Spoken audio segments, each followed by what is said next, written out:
Comenzamos esta segunda mesa. Vamos a cambiar un poquito el orden de presentación en función de que el doctor Méndez Reyes tendrá que irse al cubo y arreglar esas cosas.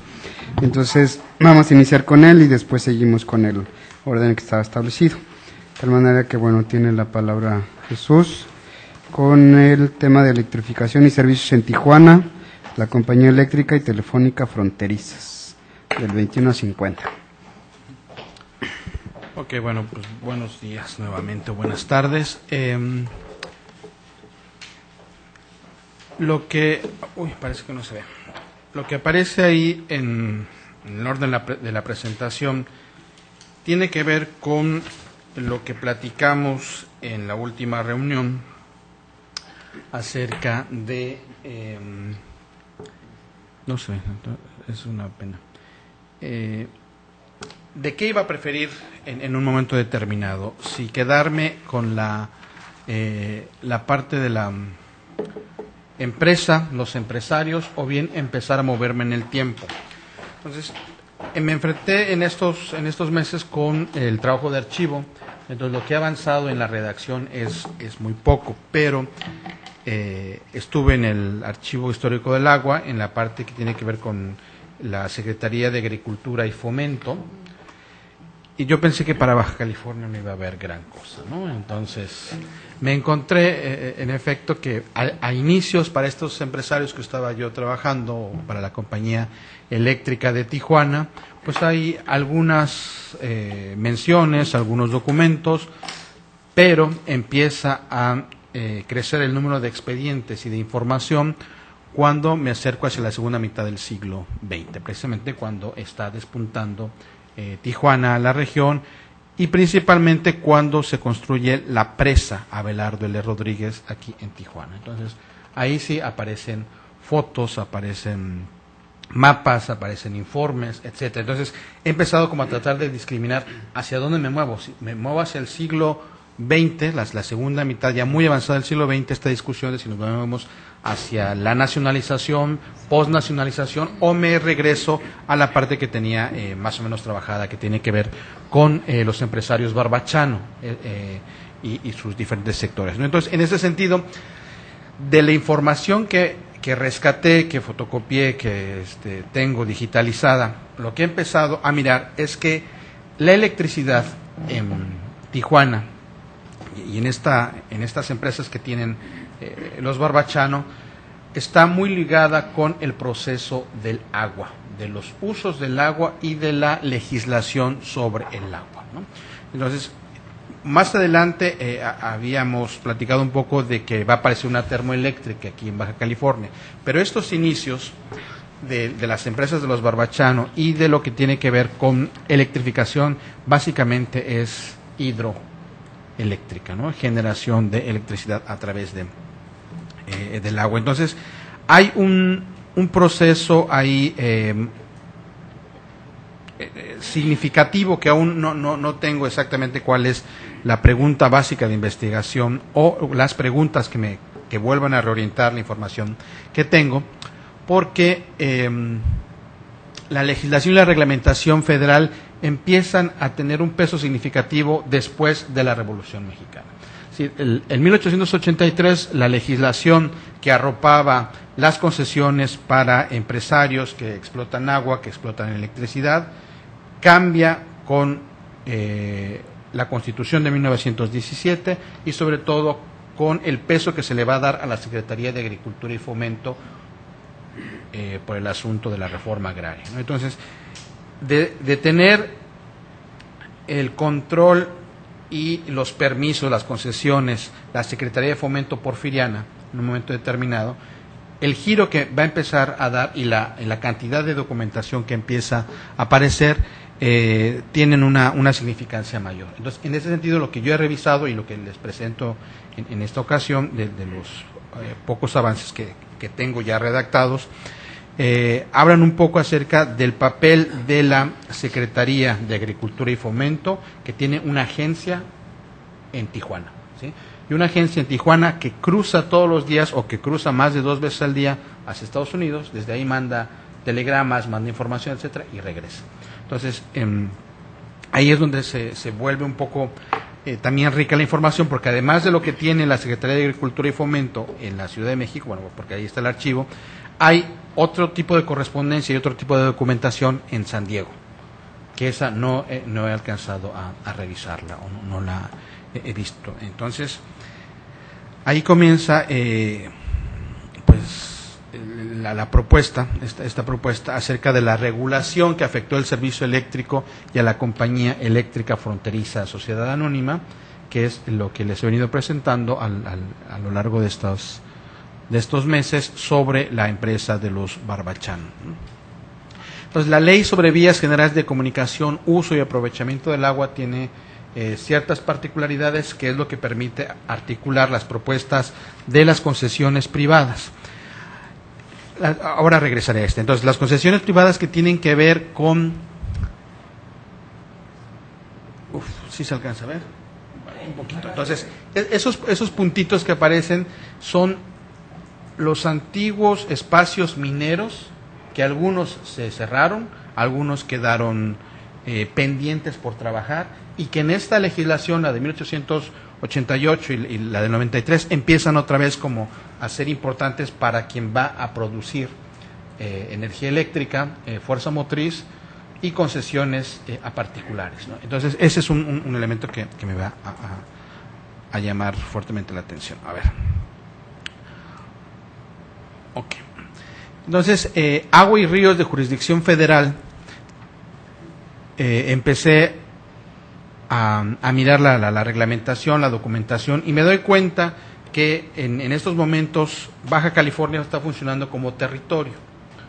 Entonces, la legislación que corresponde al Distrito Federal es la misma que corresponde a los territorios. Entonces, eso ha facilitado un poco observar que la legislación federal tiene unas características a nivel macro, a nivel muy general, y esta muy particular para el Distrito Federal y los territorios tiene otras características. Entonces, también por eso facilita un poco que los empresarios, o al menos este tipo de empresarios como los Barbachano, empiecen a tener un dominio pleno a lo largo del espacio de la costa, ¿no? de electrificación. Llega la revolución, por supuesto, y 1920, 1921, uno de los jefes políticos y líderes importantes aquí en Baja California, al menos en el Distrito Norte, Miguel Rodríguez Galeana, es un político, empieza a hacer migas con este empresario o con los empresarios para solicitar arrendar zonas federales en donde está corriendo el agua, exactamente donde corre el río Tijuana, ¿sí? ¿Y por qué en ese espacio? Porque se ha construido ahí en esta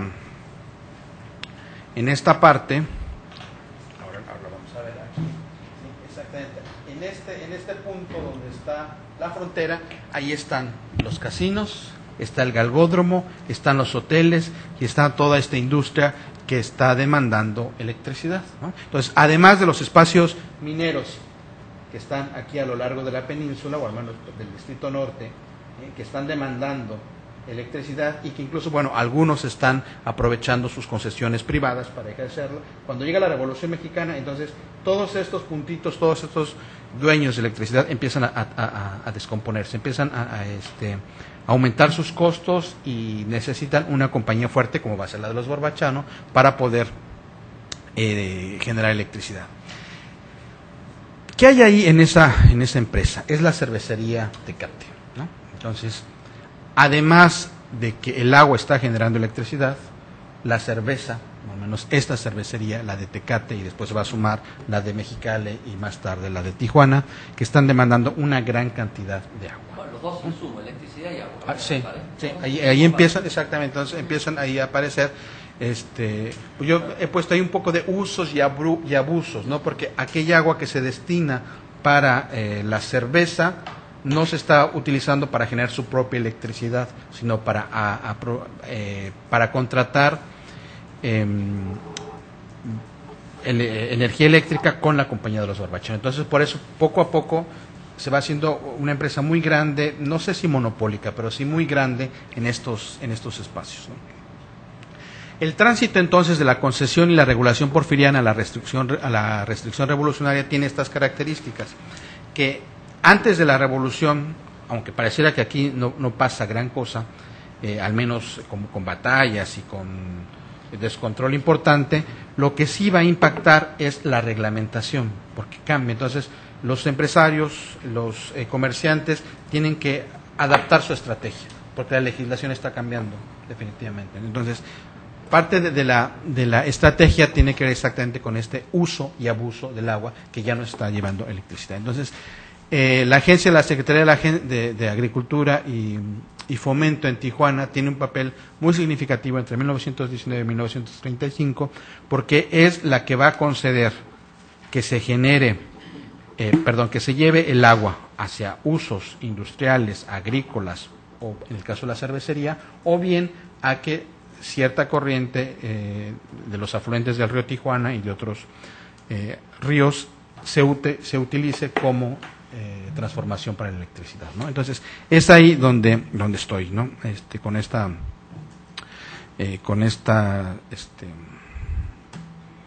Estos avances, a lo mejor un poco lentos a diferencia de ustedes, pero es por el tipo de información y por el papel que voy encontrando a nivel muy local, ¿no? Incluso estoy como tentado a concretarme a una microhistoria, ¿sí?, de Tijuana y el mapita que teníamos de exactamente, para ver cómo evolucionó el trazado de la energía eléctrica y abandonar un poco aquella propuesta en donde la compañía eléctrica y telefónica fronteriza se conectan con Sonora, se conectan con Sinaloa, incluso tienen una agencia en Chihuahua, ¿no? Olvidar un poco lo del radio, olvidar un poco lo de los otros servicios. Esta peninsular, esta autopista que ahora observan, los inicios también tuvo capital privado y los barbachanos fueron los que dotaron de recursos al gobierno de Abelardo L. Rodríguez para este asunto. Entonces, este es básicamente lo que tengo. A lo mejor son muy pocos avances escritos, pero sí una gran cantidad de documentación que tendré que trabajar en algún momento. Ahora bien, de las tareas que quedaron pendientes en la reunión de San Luis Potosí, era tratar de invitar a otros colegas para que se sumaran a la propuesta de electrificación, entonces fueran del norte o fueran del centro del país, como lo hemos hecho en el caso de Juan José, en el caso de Sergio Corona y ahora de Gloria. Entonces, la propuesta es que 2010, donde hay la posibilidad de armar una mesa que toque temas de electrificación, a usos del agua, usos de la misma electricidad, pudiera ser una ventana para invitar a otros colegas, ¿no? Es decir, así, ¿En el de febrero dices tú? no, en el de marzo. Aquí en la UABC hay un congreso sobre centenario y bicentenario, entonces tratar de armar la mesa con esta propuesta que tenemos, igual para que aquellos que quisieran sumarse a la propuesta de electrificación aumentar a nuestro grupo, ¿no? Entonces, ese es básicamente lo que tengo. Bien, gracias. Bueno, yo traje otro título, ahí lo vemos. Sí, claro. No sé si hacemos la ronda de como dale. Sí, porque él Para Sí. que te puedas Tienes razón. cuando entonces sí las preguntas que Mario. Sí, Jesús, pero Sí. entonces, perdóname mi confusión, no me queda entonces muy claro. Tú estás tentado de cambiar. ¿Cuál es la opción? ¿Esta nueva y la otra? Esta o moverme hacia los 70s y mirar la construcción de la presa Abelardo L. Rodríguez, que es la que lleva Que es agua, la que tiene es la que- información nueva Sí. y Pero entonces ya no está tan ligado a la electricidad, sino al uso del agua. Pero, a ver,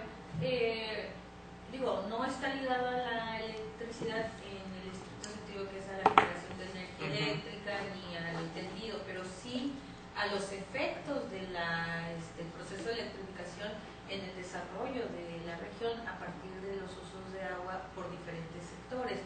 Y aquí, bueno, ya aparece también un elemento, va a aparecer como un elemento importante dentro de lo que fue el continuidad de la industria de alimentos y bebidas. O sea, me parece que en ese sentido, por un lado, se está cubriendo el objetivo de lo que queremos, pero por el otro también hablas de la importancia de la presa Belardo L. Rodríguez, como también como un elemento que se suma a este gran proceso de desarrollo regional que está muy ligado al proceso de electrificación, o sea, sin el cual no lo puedes entender, ¿no? Sí, aunque para ese momento ya la industria eléctrica es nacional.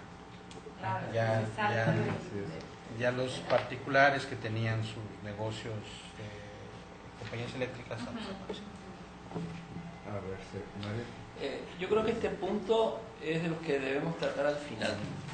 En lo que vamos, hacia dónde queremos orientarnos, qué investigar, cómo investigar, si nos vamos al siglo XX, si volvemos al porfiriato. Y yo lo dejaría en suspenso por ahora, y de acuerdo a esa discusión a lo mejor tú puedes tomar la determinación. Pero tiene que haber cierta homogeneidad en los trabajos. Si queremos sacar un libro o alguna cosa, la homogeneidad puede tener que ver con los periodos o con el tema de estudio. Lo podemos discutir después a ese tema, me parece. Yo lo propongo de discusión para la ronda final. Y veo que todos estamos haciendo referencia a la reunión de San Luis, lo cual me parece muy bien. Se ve que hemos tomado nota. Sí, fueron nuestras tareas. Segundo, las fuentes muchas veces marcan el resultado de investigación. No tengo por qué decírselo, lo saben muy bien, pero también hay que someterse a veces a las fuentes que encontramos, y eso puede indicar hacia dónde puede ir el resultado de cada uno de nosotros. Y una pregunta, ¿qué tan importante es este río Tijuana? ¿Es un río caudaloso? Luego me comentas, ¿es un río muy importante? Porque no tengo mucha información. Sí, Elena. Bueno. Industria de alimentos y bebidas, en efecto, tiene un crecimiento importante, pero desde los 30, fines de los 30 y los 40. Entonces, ligarlo con la presa, no sé cómo pudiera hacerse, es decir, por la cantidad de agua que lleva y que ofrece a los comercios, a las empresas. No, más bien yo estaba rescatando como los dos, las dos vías en las cuales tú puedes abordar, o sea, llámese si es industria de alimentos y bebidas o lo que es el papel de la presa en el proceso de desarrollo regional. A final de cuentas son dos vías por las cuales tú perfectamente puedes ligar el proceso de electrificación sin necesidad de llegar a hacer un detalle como están trabajando quizá otros colegas en términos de los kilowatts, el tendido, hacia adentro de la propia compañía eléctrica. Sí. Ahora, lo que sí es que yo creo que hay que rescatar lo que tú habías trabajado de la compañía eléctrica y telefónica, que tiene una característica muy peculiar, o sea, que une a estos dos servicios, ¿no? Por un lado, el suministro de energía eléctrica, pero también esta red de telefonía para la comunicación de esta zona, que además por mucho tiempo, o sea, los grupos económicos locales estuvieron más ligados hacia Estados Unidos, entonces quizá no demandaron tanto estas comunicaciones hacia el centro del país, pero posteriormente va haciéndose una necesidad tener también este vínculo vía la red telefónica. Entonces, a mí me parece que no habría que desperdiciarse todo lo que hiciste para la compañía, porque incluso yo tomé algunas referencias de lo que tú has trabajado para cosas que yo también voy sacando, porque tú ya lo estás trabajando. Entonces me parece que fue un buen avance, que no se debe quedar, no sé, yo creo que en algún momento de estos 3 días vamos a tener, o a lo mejor al final de la reunión, pues ver cómo qué es lo que sigue ya en términos de una producción. Sí, tal vez así lo que dice Mario. Ahí quizá en una parte de antecedentes sí meter esta parte de la compañía que me parece fundamental, Jesús. Y que sí aporta, y que además no la habían estudiado los historiadores locales. Sí, eso es evidente, ¿no? O sea, entonces yo creo que ahí ya es un trabajo hecho, ya recuperaste archivo y ya, o sea, a lo mejor no le das continuidad como parte del proceso de electrificación en sí mismo, pero queda como un antecedente muy importante, ¿no? Por supuesto, yo creo que me impactó tanto la información que ahora revisé en el Archivo Histórico del Agua, que a lo mejor por eso estoy como olvidando un poco lo que ya había hecho, ¿no? Lo que ya tenía con los barbachanos, sus negocios, la telefónica y la eléctrica, ¿no? Entonces ahí sí habría que mirarlo. Ahora, fuentes, el tipo de fuentes, ¿no? Lo que dice Mario es lo que nos mueve o hacia dónde van nuestros resultados, ¿no? Entonces, sí, ahí sí tengo que ser como muy cuidadoso en mirar por dónde quiero irme, a pesar de que tenga mucha información, porque a lo mejor ya es otro proyecto o es otra aventura, ¿no?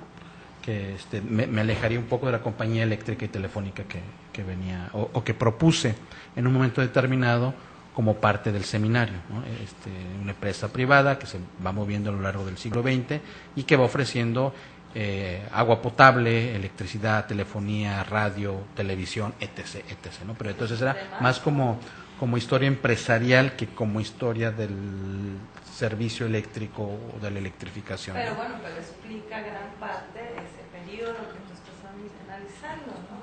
Sí, yo también quiero insistir un poco en eso, ¿no? El impacto regional, ¿no? Sí, más en eso, que un poco es la finalidad, una de las líneas que estamos trabajando, que intentamos abordar, ¿no? Y que de hecho unifica un poco los trabajos, ¿no?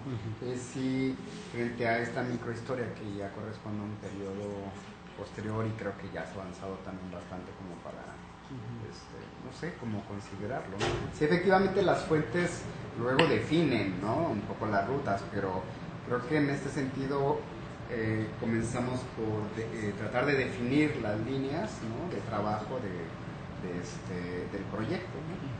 Para tener este producto. Sí, porque en el caso de los datos duros, es decir, como los que presentó Eva la vez anterior o lo que tú estás presentando ahora, solo encuentro series hasta muy avanzados los 50, los 60 y no antes, que es lo que yo había trabajado, ¿no? La importancia del río Tijuana, pues sí es importante a inicios del siglo XX. ¿De caudal? De caudal, depende un poco de los deshielos, por supuesto. ¿Dónde nace? Perdón. No traigo ahorita el dato. Pues es de la parte alta de California, o sea, de la Alta California. No tiene nada que ver con el Colorado o con la parte mexicana o el delta del Colorado, sino es un afluente distinto que está más pegado hacia el Pacífico, hacia el oeste, ¿no? Entonces baja exactamente de la Alta California, de las montañas, y es el que ingresa y trae agua a Tijuana. Entonces por eso también en la línea fronteriza ahí es donde se establecen los hoteles, se establece el casino, se establece el galgódromo, porque permite pues tener agua suficiente para los servicios, ¿no? Y entonces también, por lo tanto, generación de electricidad. Podemos, vayan a ver, que ahora está lleno de carros ahora. No, ahora no, por supuesto. Y la propuesta de Barbachano y de el otro político es aprovechar el caudal y empezar a cerrarlo como si fuera de propiedad privada, ¿no? Cosa que es lo que va a enfrentar a estos empresarios con la autoridad central, ¿no? Es decir, con el gobierno, porque dicen, pues no, señores, esto ya es zona federal, las concesiones que tenían con Porfirio Díaz han cambiado y ahora pues no se puede, ¿no? Eso es básicamente. Bueno, pues entonces yo que sí era el momento como para hacértelo saber, porque tú no vas a estar en la sesión final, ¿no? Sino un poco de evaluación de hacia dónde vamos. Sí, tal vez un poco eso hacia dónde vamos. Sí, que te quedaras un poquito con eso. Ahora, esta es la cuarta reunión. ¿Cuántas más nos faltan para articular la propuesta Parte del de la libro? discusión, parte de la discusión final, sí, es parte de la discusión final que habría que ver. Okay. Muy bien. Quedas liberado. Digo, pero te puedes quedar hasta que realmente Sí, Juan. Entonces tú dices, la información, porque es más o menos lo mismo que me está pasando, es del 40 en adelante, ¿no? O del 50. En el caso de la presa de los 50. De los 50, ¿no? Los 50 en adelante. Bien, pues ahora damos paso a la presentación de Mario con la anunciaba que había cambiado el título para esta Es ocasión. el título original de la propuesta, ¿no? Claro. Y se va moviendo. A ver, vamos a ver. Muy bien. Bueno, pues ya él nos explicará. Tiene 5 minutos. Fíjate que yo lo había preparado para 15 siempre se toma 40. Pero me dice mi querida Araceli, pero si vamos a trabajar 40 minutos, yo la tengo ahora para 4 o 5 horas. Bueno. Espera que termine ahí de poner, porque tiene que ver con parte de las discusiones que hemos hecho. Sí, atendiendo a lo que hablamos allá en San Luis, entonces yo moví un poco, no el objetivo, sino la presentación que voy a hacer ahora. Por eso hablo de electrificación en Monterrey, impacto regional, porque me parece que es una de las líneas, y considerando a Monterrey, por lo que vamos a ver, como un espacio de alto dinamismo, se lo puede trabajar como, en un sentido general, además de la forma más particular que estaba viendo yo con respecto a las empresas. Ahora acá, eso es parte del enfoque, o sea, regionalizar el estudio, aunque centrado en una ciudad que crece, ya vamos a ver rápidamente.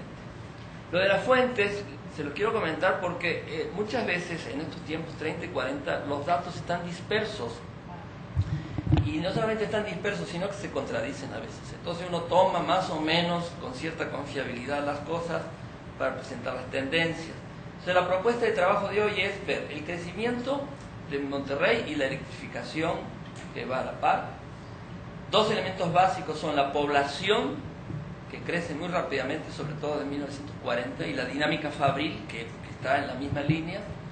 Una infraestructura energética que se va generando antes de la Comisión Federal de Energía, que es parte de lo que estamos trabajando casi todos.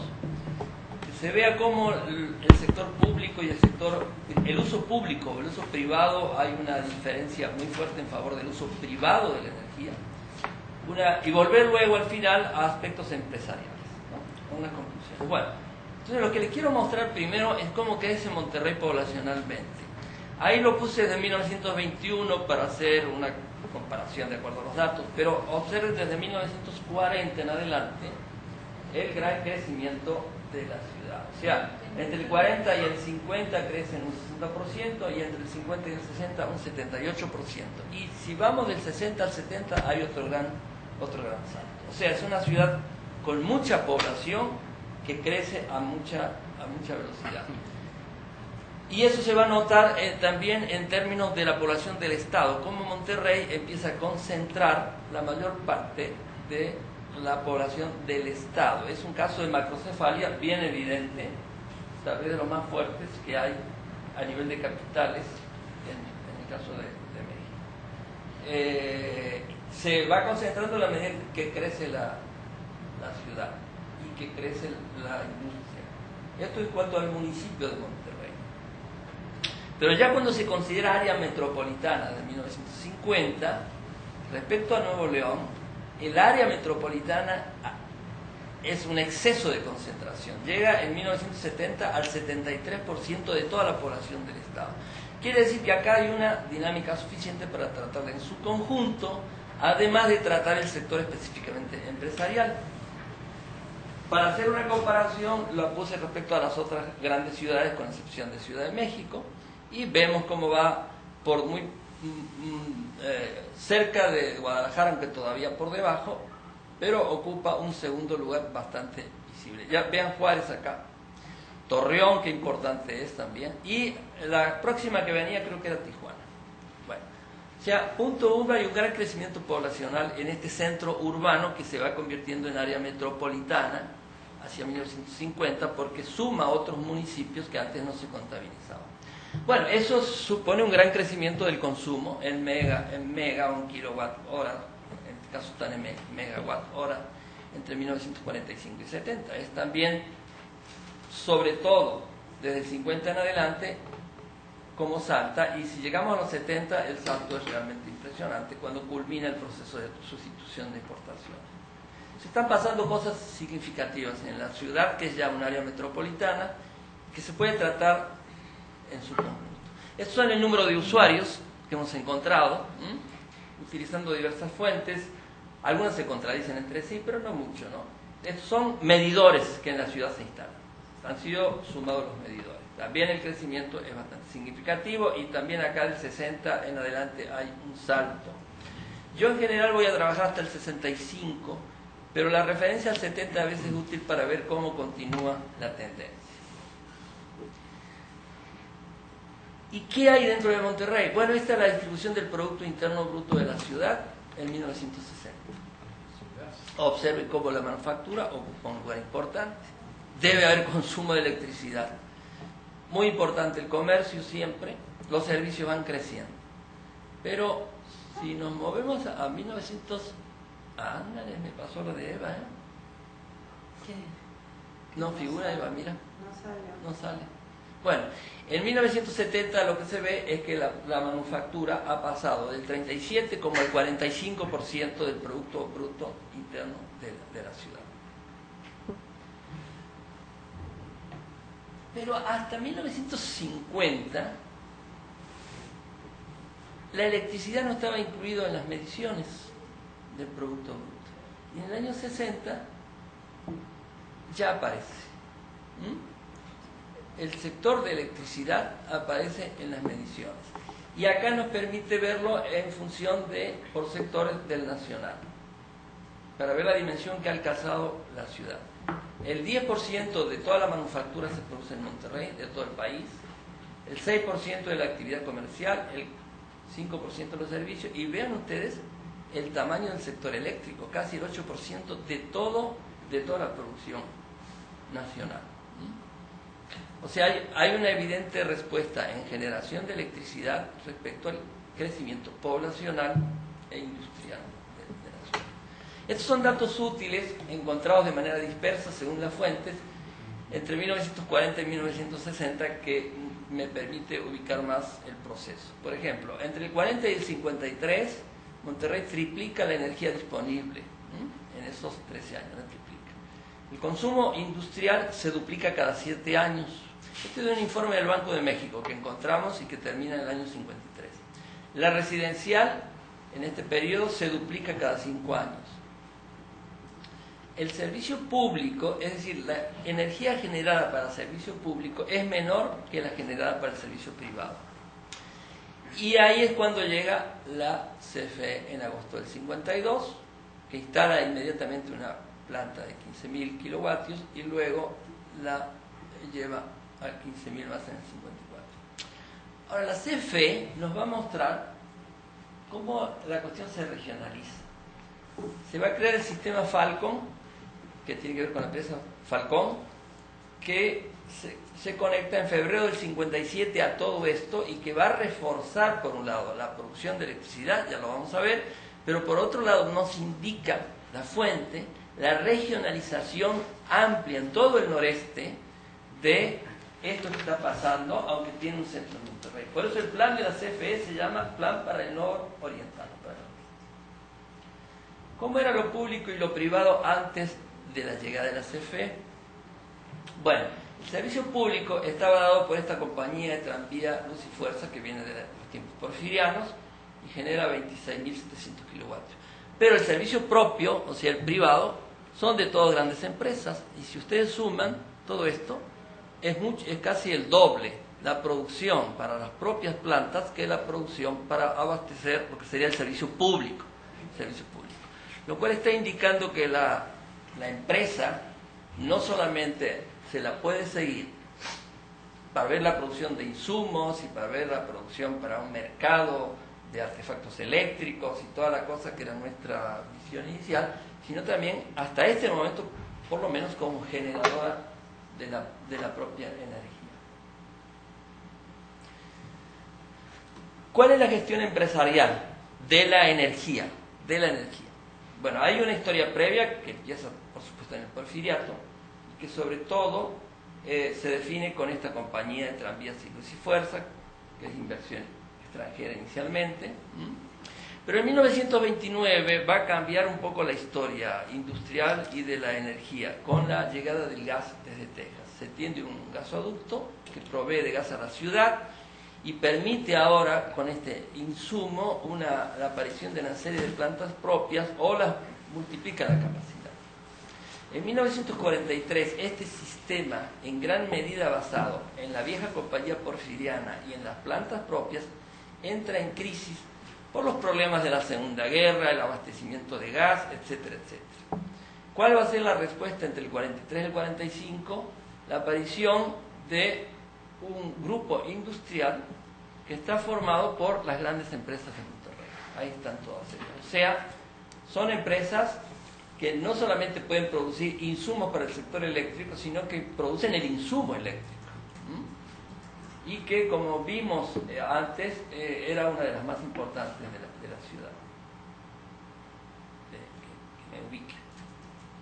En 1947, además, se tiende un segundo gasoducto y ese lo tienen las mismas empresas del grupo industrial que genera la planta de electricidad. Son estas mismas empresas con algún agregado por ahí. O sea, hay una combinación de factores que facilitan la producción privada de energía. Entre 1952 y 1964, todo esto se modifica con la llegada de la CFE. Y acá el fenómeno de la regionalización va a ser muy interesante. Fíjense, les decía, 15.000 en la primera planta que se instala en Monterrey, son termoeléctricas, sube a 30.000 en enero del 54, esto se va sumando al conjunto de producción, y luego con el sistema Falcón, que se define entre el 60 y el 64 con la CFE, la producción sube aproximadamente a 225.000. Es un dato no totalmente checado. Entonces, esto me interesa mucho mostrar. El sistema Falcón, que ya es un sistema de la CFE, une la planta hidroeléctrica acá en la frontera. Básicamente es para abastecer Monterrey, pero hay una serie de líneas que van definiendo un espacio que la propia CFE llama nororiental y que se extiende hasta Tampico y otras zonas. Esto me parece muy interesante porque el impacto ya está regionalizado y ahí sí es la central del Estado la que lo plantea. Bueno, ¿qué pasa mientras tanto en el crecimiento empresarial, que es el punto que yo traté en San Luis? Hasta ahora hemos visto del 31 al 51, porque nos cerraron el archivo durante 4 o 5 meses, y lo que hemos notado es que en empresas ligadas al sector eléctrico, ya fueran comerciales o productoras de equipos, etcétera, etcétera, hay un gran crecimiento en la posguerra. Fíjense ustedes, entre el 31 y el 45, empresas en Monterrey, no que generan energía, sino que ya producen artículos o artefactos o elementos para el uso eléctrico. Son 35 en estos 16 años, ¿no? 31, 15 años. En cambio, en la posguerra, en 6 años, hemos encontrado 89 empresas. Acá está en la Constitución años por año. Mantiene un ritmo de constitución significativo. Pero esto es lo que más me interesa señalarle. Fíjense, hasta ese momento el comercio era el que prevalecía. Buena parte, como lo está viendo también Gracida, de la difusión de la cultura de la electricidad tiene que ver con el comercio. Pero de pronto acá, en el 50 hay un cruce. Y estas son las productoras de artículos de diverso uso. Pueden ser artefactos, equipos, insumos para la producción de elementos eléctricos como aislantes, pinturas, acero, etcétera, etcétera. Esto es un caso que me interesa mucho porque está respondiendo a la idea inicial del proyecto, ¿no? De ver cómo la producción de insumos para el sector eléctrico en Monterrey y equipos es significativo. Entonces, estamos cruzando dos tipos de comportamiento empresariales. Uno de generación de electricidad, en la cual se muestra una buena actividad, y el otro de generación de productos que funcionan o hacen funcionar el sector eléctrico. Entre las familias lo que les mostré la vez pasada en San Luis era cómo buena parte de todo este dinamismo tiene que ver con familias del siglo XIX. Acá se ha ampliado ya en una nueva etapa investigada. Y entre los casos que me ha interesado ir viendo de manera especial, entre las viejas familias del sectores nuevos está el de focos mexicanos. Un poco el seguimiento que también ha hecho Jesús con una empresa, un empresario. Bueno, entonces en la última diapositiva yo les muestro que esta familia Zambrano, que aparece ya en 1948, funda en el año 34 Focos Mexicanos S.A., asociada a la General Electric. Vean ustedes el crecimiento en esta etapa de posguerra, 3 aumentos de capital sucesivos. El último que hemos registrado en el año 52, 1.5 millones de pesos, capital general 5 millones, que más o menos eran $580,000 de la época. ¿Cuánto me queda? ¿20 segundos? Ya. Conclusiones entonces. 1. Lo que nos interesa ver es primero 2 formas de operación de las empresas, pero con impacto generalizado en el conjunto regional. 1 es empresas que generan energía, 2 empresas que producen para el sector eléctrico. Y podemos considerar a Monterrey por su población, por el tamaño de su Producto Bruto, como un espacio que puede ser estudiado en ese sentido, pero que además cuando llega la CFE lo pone en el centro de un sistema que es claramente regional. Y yo creo que esa puede ser una de las líneas de trabajo finales para los resultados que queremos ofrecer, que es parte de la discusión de ¿Estos Zambrano para más tarde. mismos del cemento, estos Zambrano? Sí, son de cemento, sí, la familia Zambrano. Ok, ahí lo dejamos. Bueno, pues abrimos la sesión de preguntas. No es por lo que perdón, pongan todos. Continuamos entonces.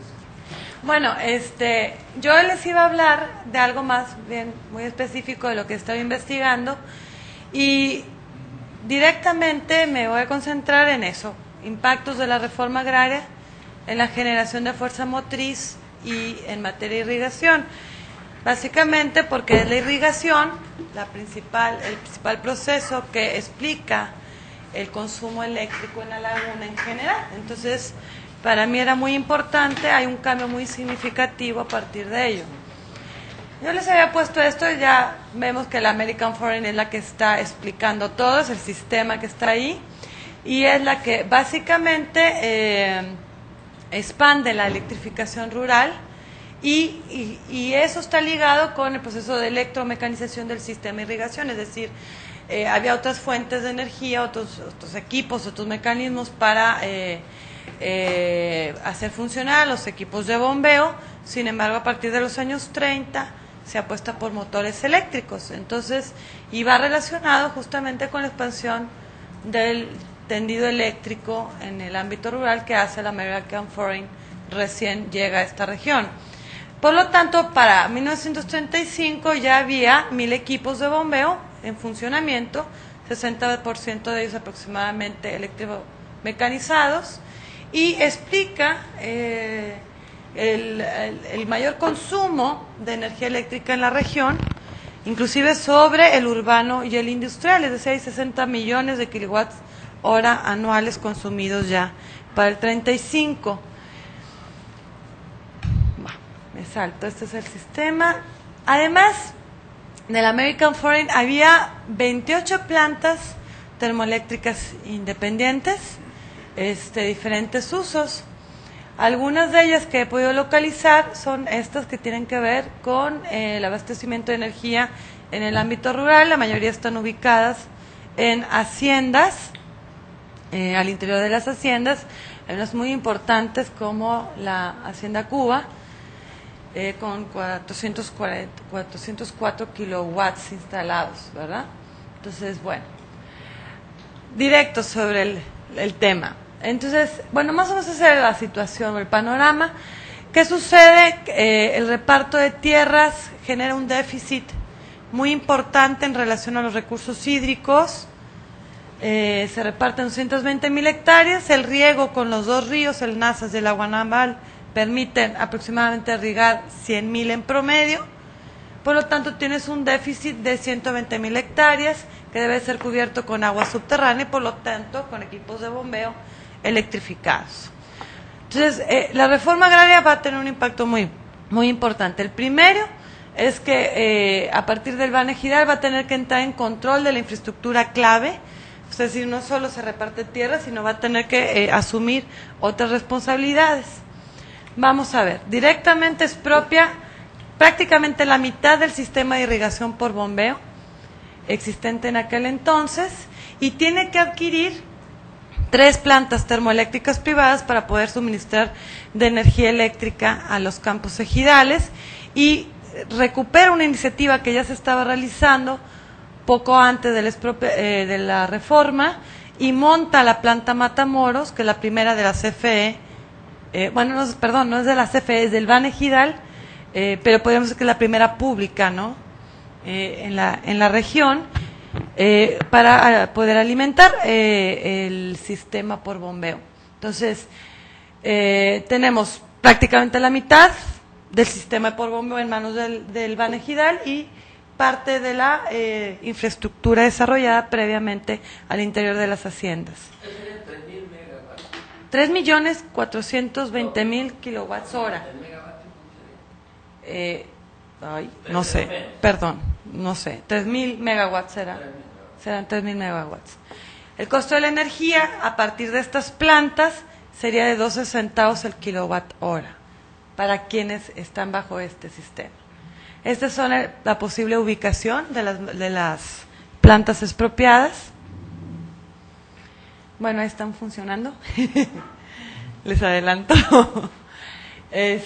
Bueno, además de que se queda con parte del sistema por bombeo de las plantas termoeléctricas, adquiere 19 plantas de despepite y subcontrata 52 más. Estas plantas tenían sus propias plantas de generación al interior y tienen que hacer toda una inversión para rehabilitarlas. Por lo tanto, esto se traduce en 49 contratos para las sociedades ejidales y algunos predios privados para el suministro de energía eléctrica, pero ahora brindado a través del Banejidal. Sin embargo,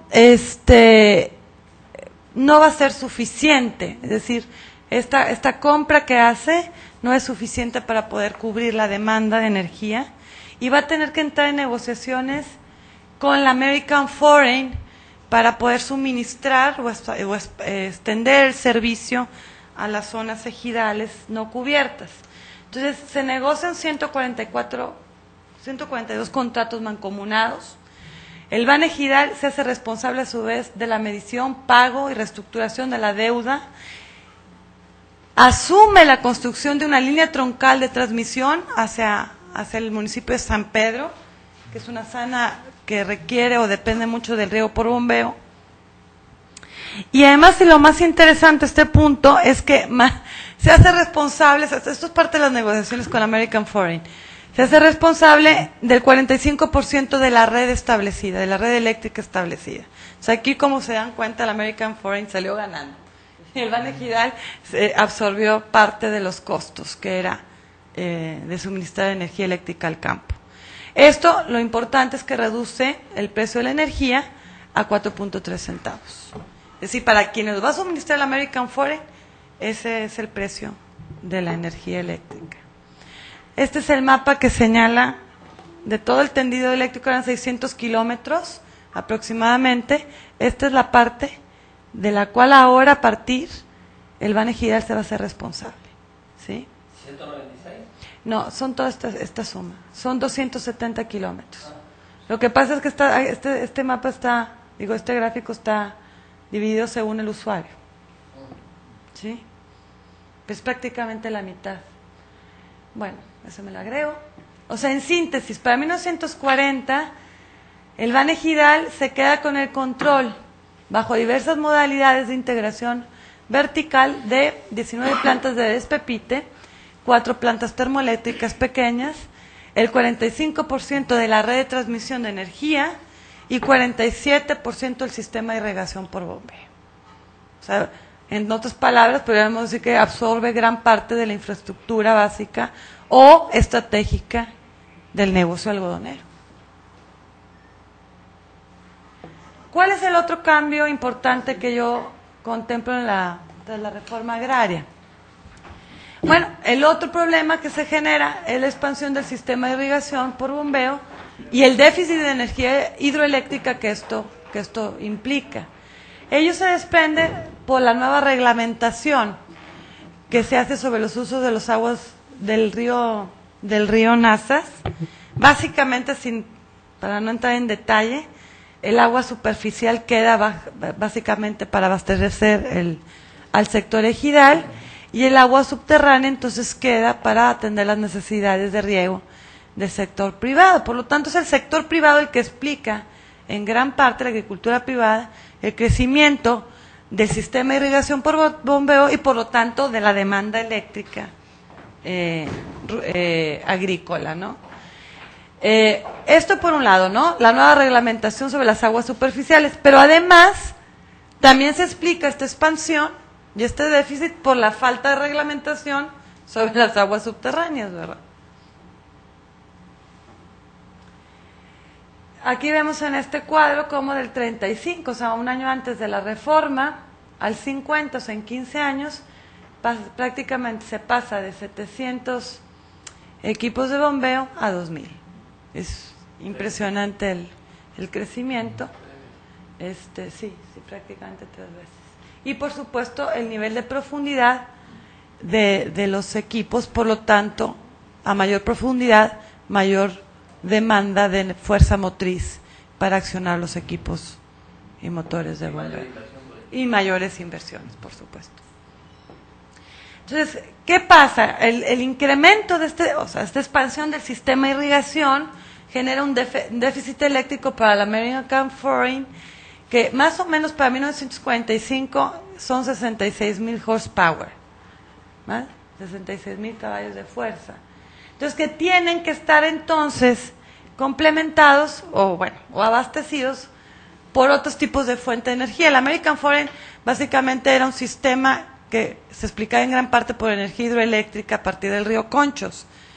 Sin embargo, ahora para el caso de la laguna va a entrar por energía térmica y puede ser por 2 vías, ya sea por equipos de bombeo mediante motores de combustión o a su vez por las termoeléctricas, que en parte las compró el Banejidal. Entonces hay 2 fuentes o 2 vías más bien, es la misma energía, pero son 2 vías. ¿Qué sucede? Esta energía térmica está muy pendiente del mercado de combustibles y en esta época hay muchos desajustes en el abasto, primero por la propia expropiación de la industria petrolera en el país, y por otro lado por efectos de la Segunda Guerra Mundial que está generando muchos problemas para la reposición de motores, equipos y demás. Entonces está haciendo que aquellos el sistema de irrigación que depende de estas 2 fuentes funcione muy mal y por lo tanto con altos costos. Eso se traduce en costos mayores. Y además hay un punto interesante, que la expropiación petrolera hace que la American Foreign sea muy precavida, no logra responder a la demanda, probablemente por temor a ser expropiada. Por lo menos esas son algunas de las fuentes, lo que me indican, ¿no? Entonces, muévete. Ya sí trabo. No, quiero que se avance.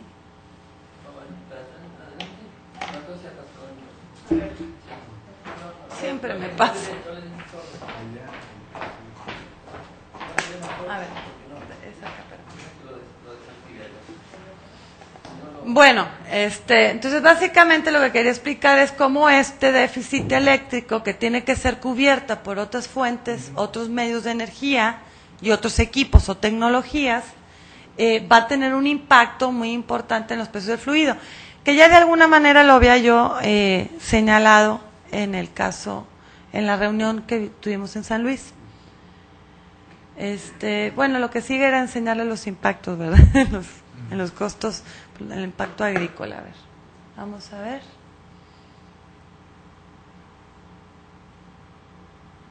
Va.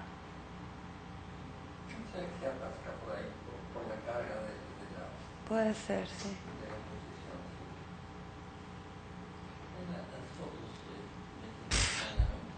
Pues no sé, los mapas no son mucho, es que realmente No sé por qué se atasca. Nomás tiene uno de Tengo uno del sistema. medio megabyte. No tienes suerte. No. Tiene uno de medio megabyte. ¿No traías virus? No. No, justamente. Tenía uno a uno. Ay, siempre me pasa, estoy salada. Bueno. No, qué bárbaro. Chihuahua. Pasó igual. Bueno, le voy a continuar ya. Oye, Va- ¿tú qué quisieras tú llamando? San Luis. Sí, no sé. Estoy envirulada. También el cheque ahí pasa. No, pero es que justamente por eso me lo traje en este USB. Este USB no lo meto en ninguna otra computadora. Por eso me lo traje en ¿Es ese. el mismo que usaste la otra vez? No. No, la otra vez fue por el famoso lista.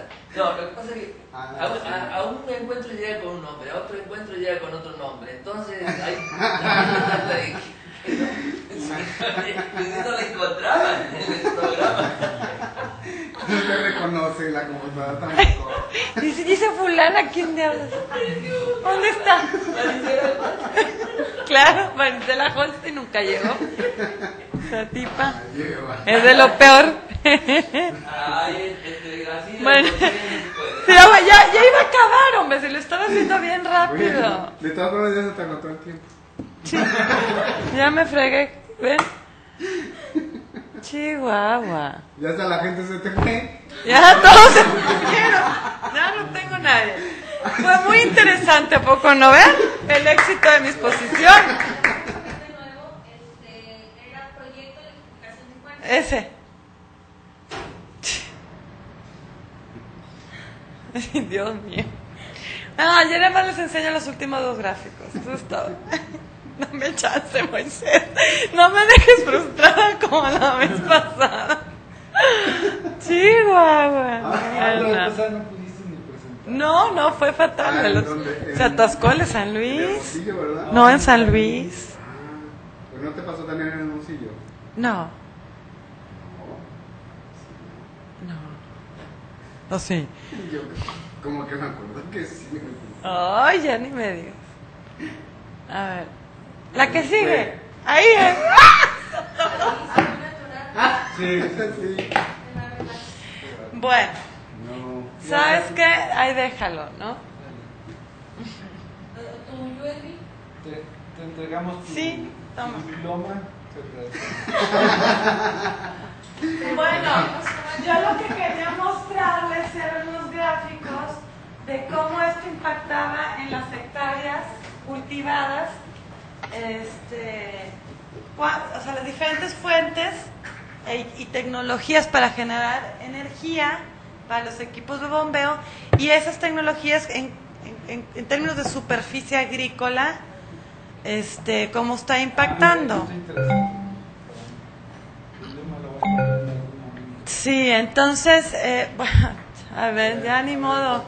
Le digo, no me puedo acordar de los números, pero sí era muy importante. Lo interesante es que aquí no logra responder la American Foreign, a pesar de que la demanda es muy grande, y en gran parte se explica por los temores que tiene. La mayor intervención del Estado, por lo menos en esta región, es acá. Es mira, aquí, aquí y aquí. Esos. ¿Qué número? El 19. Trae 50 Esta era la- para exponerlos en 15 minutos. Cabrón. Eran 45 minutos los que habían dado. Pero sí, me lo era el programa. Aquí está. No, nada más les enseño este y el que sigue, es todo. Son 45. Sí, yo por eso. No eran de exposición, eran incluyendo. Incluyendo preguntas de... Bueno, yo lo único que quería explicar, mostrarles por qué la American Foreign no responde, a pesar de que la demanda de energía eléctrica está creciendo a una tasa importante. Si vemos, estas son la carga contratada según el rubro, ¿no? Entonces vemos, miren, la actividad minera es la más importante para el año 45, me refiero. Sí, la actividad minera. Y por otro lado, vean por ejemplo, la residencial, que está casi a la par que la agrícola, ¿no? Un poquito más. Lo que sucede es que esta demanda es estacional. La agrícola. La agrícola. O sea, a pesar de que es muy importante, es estacional. Esto Por un año. está relacionada directamente con los ciclos de riego. Y claro, entonces para la American Foreign no es atractivo aumentar su capacidad de generación, inclusive el tendido eléctrico, para administrar o suministrar una energía que es estacional, a pesar de que es lucrativo, porque los precios, como quiera, o sea, las ganancias en términos de para la carga agrícola son importantes. Sin embargo, esto es lo que hace que no responda adecuadamente y se concentre principalmente en atender la demanda minera, industrial y evidentemente residencial. Sí, la demanda estable. Entonces, por eso es que... ¿Perdón? Otros años. Sí tengo... Porque la minería también es muy cíclica. Ah, bueno. Es muy cíclica. No seas malo, ponelse la siguiente y ahí lo corto. Este es el déficit. Ya. No, este es el que quería mostrarles. Este es el que te decía, Gracida, mira. Todo se oye en cabina. Este es el que quería mostrar. O sea, tenemos fuera del tendido eléctrico del American Foreign 88,000 hectáreas de 132,000. Es decir, crece de una forma muy abrupta y por lo tanto tenemos más o menos todo esto se tiene que cubrir por motores de combustión que tienen un problemón para el abasto de gasolina y diésel, sí, además de costos más altos, o bien por plantas termoeléctricas de menor dimensión, pero que son las más costosas en términos del precio para el productor agrícola. Entonces, ahí está la cuestión. Este problema no se resuelve y, de hecho, va ligado a lo que yo les presenté en San Luis, de por qué entonces la CFE con la CNI intenta convertir la presa del Palmito en una hidroeléctrica para tratar de cubrir esto, ¿verdad? Pero no se logra llevar a cabo. Y así se queda con todo lo que ello implica en el largo plazo para el desarrollo agrícola de la región. Muy bien, Ya. muchas gracias. Bien, ahora continuamos con la doctora Araceli Almaraz, quien nos hablará sobre las indicaciones regionales de las compañías generadoras de energía eléctrica en Baja California en el siglo XX. Bueno, tienes 15 minutos. A partir de que... No, a ella le vamos a dar 20, porque es la anfitriona, hombre, ¿cierto? No, les cedo Y la next el presidenta. espacio para que vayamos a comer, Ajá. porque han de estar cansados. No, tranquilo. ¿Cuál es la tuya? No sé si Fabián está en el USB, es proyecto de electrificación Almaraz.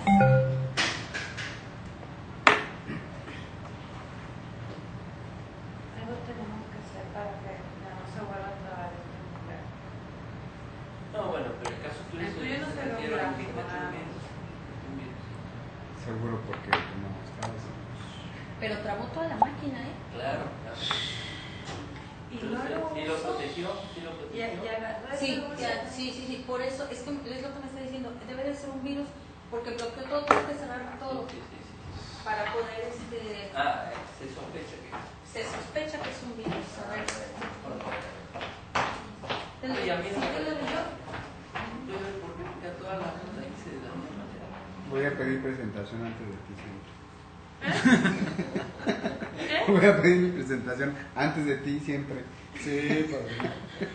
Pues me vayas a... me traje el USB que no uso. Pero en la funcionó bien, computadora. funcionó bien, no tiene problema, por favor. A lo mejor es lo pesado de... Está toda la noche preocupada, ¿no? No, pero está tan pesado. Tenía bastantes gráficas, ya viendo así de conjunto. Se me atoró. Sí, no, y después va allá, y viene el obispo y la consuela, y le dice, nada, la Gisela, es que el nombre que te has puesto de Holstein es un poco... Adoptar Es entonces el otra nombre de identidad. Sí, sí. Es el, Tú eres el responsable. El Madame Hosting. la señora Hosting, Pero el que la oficializó fue el moderador. el moderador. Bueno, fue el señor, fueron la familia Carranco. Realmente fueron la familia Carranco ahí de San Luis. Bueno, a Araceli se le perdió la posición también. Sí, también. ¿Apareció Araceli ya? No, dejaste la tan mala máquina que ya no estaba leyendo nada. Ya no leí nada. Ya no leías nada. Sí, No, que sí cheques tu USB, a ver si no trae un... Por favor, distribuyan máscaras y guantes. Los invirules. Los envirulaste, exactamente. Ahora, es sospechoso que Jesús se haya ido antes también. A lo mejor fue el virus y... No. Sí. Mira, no quiere. Dios no me mira, qué virus Ahí trae. está. Ahí está bien. A ver, ¿me prestas? Bueno, Anita, estoy en mi evento. Y lo de Katy es el hombre... ¿Me prestas tu...? Ah, sí, aquí está.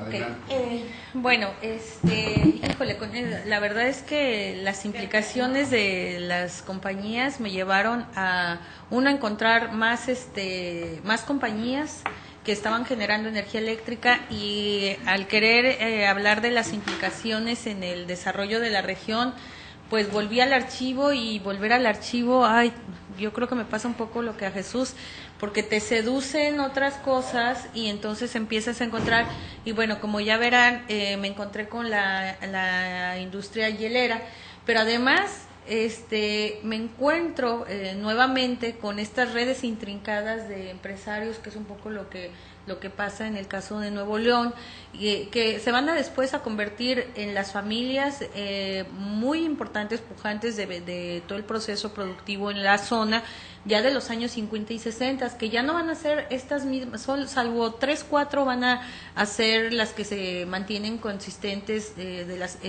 familias que yo vine estudiando de principios del siglo XX, pero empiezan a aparecer nuevos actores, y uno de los ejes articuladores va a ser la industria hielera, y por eso es que le doy importancia, y por eso fue que me metí ya al sector, bueno, incipiente sector que va a agarrar un potencial importante, porque no es solamente las industrias hieleras, sino todas las empresas que estos grupos van a empezar a desarrollar. Entonces, bueno, mi exposición, 3 puntos, o básicamente 2, porque la verdad es que he estado muy metida también en archivo.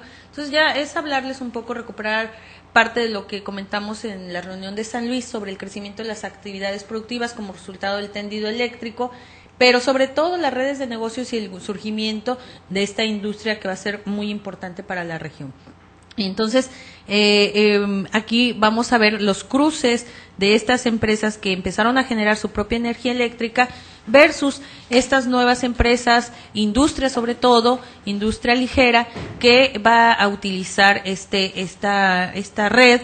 Y me quedo hasta antes de la participación ya de la CFE, no llego hasta ahí, pero es uno de los pendientes, porque bueno, en este marco ya de los 40, 50 es que va a aparecer Cerro Prieto, es que se va a empezar a generar energía geotérmica, no solamente hidroeléctrica, y entonces bueno, esto va a ser uno de los pendientes. Y algunas consideraciones generales que más bien yo creo que en este momento me encuentro como con varias vetas, ¿no? Bueno, les había comentado en la reunión anterior que pues los jefes políticos en turno habían estado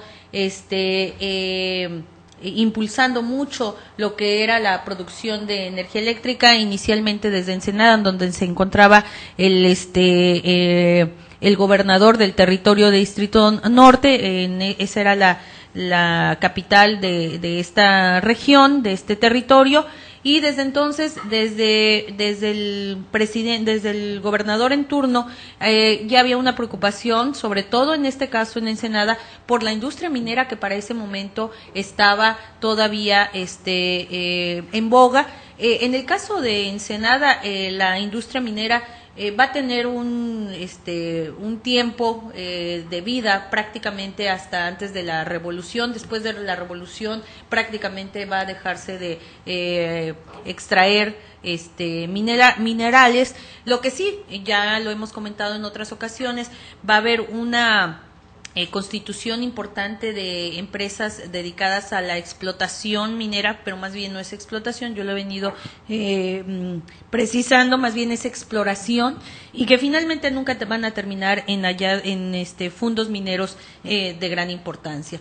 Entonces, bueno, lo que vamos a tener es que ya hacia entrada la primera y segunda década del siglo XX, una serie de empresas que se van a constituir, dos de ellas que son las que de las que les he venido hablando en las sesiones pasadas, que es la compañía de Luz y Fuerza de Mexicali y la compañía de los algodones, ambas pues en los dos extremos de la región. Sin embargo, en la vez anterior yo les había presentado que había encontrado otra empresa que también se había constituido para los mismos fines, que además de estas dos que se constituyen una muy tempranamente, de hecho se constituye en 1913, pero la realidad es que empieza a operar desde 1911. Bueno, en este caso se mantiene activa durante los 40 años que se fija como tiempo para operar, y en el caso de la compañía de Luz y Fuerza de los algodones, bueno, pues surge mucho más tarde. ¿Por qué? A pesar de que en la zona de los algodones, que es en el extremo del municipio de Mexicali, y que es donde está la mayor actividad agrícola, ¿por qué es hasta esta fecha que se constituye una compañía? Bueno, indagando y precisamente con la curiosidad de por qué sucedió hasta este momento, pues lo que me encuentro es que hay otras empresas generadores de energía eléctrica en la región, y que coincide con los hallazgos que comentaba ya Jesús. Estos son datos sobre el crecimiento del desarrollo de las actividades productivas a lo largo de las primeras 3 décadas en Mexicali, y vemos en el 21-25 empieza a haber mucha más inversión, y empiezan a conformarse empresas dedicadas a la transformación del algodón. Sin embargo, nuevamente insisto, en el Valle de Mexicali va a ser una región que prácticamente no crece en población, sino lo que vamos a tener van a ser empresas dedicadas a la actividad agrícola que producen su propia energía. Entonces, bueno, yo encontré, y esto, bueno, pues también desmitifica un poco que estas dos fueron las únicas empresas que, se erigieron como las principales en la generación de energía eléctrica. Va a haber empresas como la Bataqués Ranch Company, que va a ser una de las que va a tener una de las inversiones fuertes, no solamente en la producción agrícola, sino también para la generación de su propia energía eléctrica. La otra va a ser la Imperial Development Company, que también empieza a operar desde 1911 y que va a estar comandada por Edward Easton, que va a ser un empresario agrícola que viene de Los Ángeles, pero que además no solamente es esta empresa la que va a poner en funcionamiento, van a ser otras dos empresas, las cuales también van a contribuir al desarrollo agrícola del valle, y que debían de tener una fuente de energía. Entonces, a través de la Imperial Development Company, que también se genera energía para la región, para esta empresa y sobre todo para sus filiales. Aquí lo que me llama la atención es esta relación con Alberto F. Andrade, que es además el hermano de Guillermo Andrade, quien a su vez fue el concesionario del mayor número de hectáreas que se le concedieron para el poblamiento durante el Porfiriato, y que es quien además termina vendiéndole a la Colorado Riverland Company buena parte de estas hectáreas en la zona del valle. Pero además Alberto F. Andrade era el el gerente de la empresa que tenía el control del sistema de irrigación de aguas. Entonces, vemos aquí una compleja red intrincada de personajes que están, por un lado, llevando a cabo la explotación del valle a través de empresas que se están constituyendo y que vienen de Los Ángeles hacia el sur, que se están expandiendo, pero que también tienen fuertes conexiones con quienes están otorgando las concesiones. En este caso, bueno, pues los Andrade y su cercanía primero con Porfirio Díaz y después a cargo de las empresas que van a administrar el agua, que es el recurso de gran importancia para el desarrollo de la región. Pero también encuentro otras compañías adicionales a estas que ya les comento. Por un lado, la Surten Sierras Power of México, que va a estar comandada por Arthur West, que además es hermano de otro West, que está ligado a toda esta producción de también de algodón, pero también va a tener procesadoras de algodón en la región, pero además va a estar relacionado con Abelardo L. Rodríguez. Entonces empezamos a ver esta relación con el gobernador del territorio norte de Baja California a partir de estas empresas que también van a tener ciertas concesiones para la producción de su propia energía eléctrica. Y bueno, tenemos también la compañía de Luz y Fuerza de San Luis, que fue otra de las empresas que volviéndome a meter al registro público de la propiedad, encuentro que también se constituye en este periodo. Sin embargo, aunque queda constituida en el registro público de Mexicali, no opera en Mexicali. El abastecimiento va a ser para Caborca, San Luis, Sonoita, y se va a disolver en 1932. Tengo la copia del acta constitutiva para que, bueno, yo encuentro aquí pero además, bueno, me llama la atención, habría que hacer el seguimiento de la empresa. Son dos personajes que no resaltan en el entorno del grupo de empresarios en la localidad, pero la inversión o el capital inicial es muy muy bajo y además son 6,000 pesos, pero que no son en moneda nacional, sino son en especie. Entonces ahí llama mucho la atención cómo fue que se constituye y qué papel jugó realmente en la oferta de producción de energía, en la producción de energía y en la oferta y venta. Y además duró muy poquito tiempo, ¿no? Duró apenas 5 años, entonces habría que ver el papel que jugó en esta zona que tú estabas comentando, ¿no? Juan José.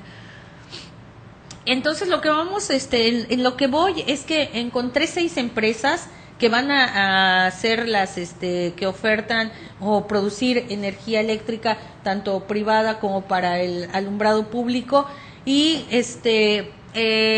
como ya les había comentado yo anteriormente, la empresa de Antonio J. Flores básicamente está ligada a la oferta de energía eléctrica. Él hace conexiones también con un grupo de empresarios de Los Ángeles, pero él su participación en el desarrollo de la región básicamente es fraccionar tierras, ¿no? Él aquí es un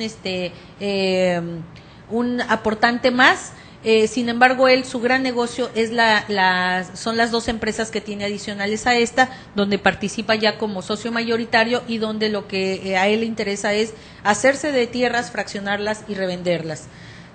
Tenemos a Inston, que ya les comentaba, este personaje, este empresario, sí está muy enfocado en lo que es el desarrollo agrícola. Luego está Thomas James Wellham, o también aparece como Wellham en la misma acta constitutiva. Básicamente es abastecer su propia energía eléctrica para su actividad agrícola, los West. Pero además empezamos a tener aquí el nombre que va a ser recurrente, el de los Guajardo. No solamente Guajardo como parte de la compañía de Luz y Fuerza en los algodones, sino como propietario de grandes extensiones de tierra, pero además como participante dentro de otras empresas a nivel local. Entonces, bueno, es básicamente las empresas que están generando su propia energía y las redes de empresarios, o sea, se están abasteciendo ellos mismos. Básicamente es generación de energía para uso privado, uso propio, y no vamos a tener aquí más que el caso de la primera de las compañías, la que opera en Mexicali, la que va a estar a cargo de parte del alumbrado público.